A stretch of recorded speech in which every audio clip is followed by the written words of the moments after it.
নমস্কার বন্ধুরা, আজ আমি আপনাদের জন্য নিয়ে এসেছি একটি সুস্বাদু এবং স্বাস্থ্যকর রেসিপি, যা আমাদের সকলেরই প্রিয় গোবিন্দভোগ চাল এবং মোচা দিয়ে তৈরি।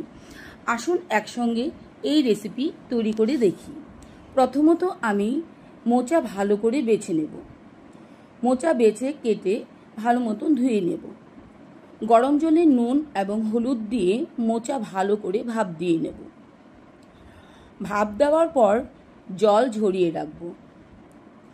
কড়াতে সর্ষের তেল দিয়ে আলু ভেজে তুলব।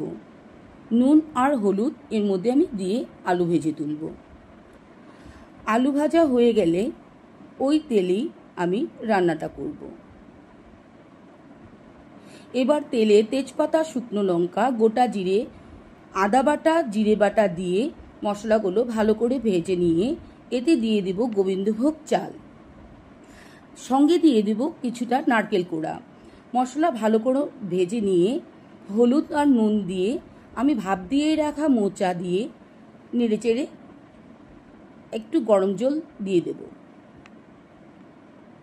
গরম জল দিয়ে আমি কিছুক্ষণ ভাপ দেব, 10 থেকে 15 মিনিট। এতে করে চালগুলো ভালো করে সেদ্ধ হয়ে যাবে। চাল সেদ্ধ হয়ে গিয়েছে, এতে আমি দিয়ে দেব ভেজে রাখা আলু আর কাঁচা লঙ্কা।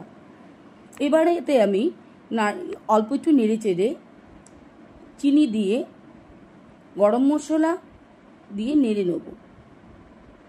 গরম মশলা দেওয়ার পর এতে একটু ঘি ছড়িয়ে দিলেই তৈরি হয়ে যাবে সুস্বাদু গোবিন্দভোগ চাল দিয়ে মোচার ঘন্ট।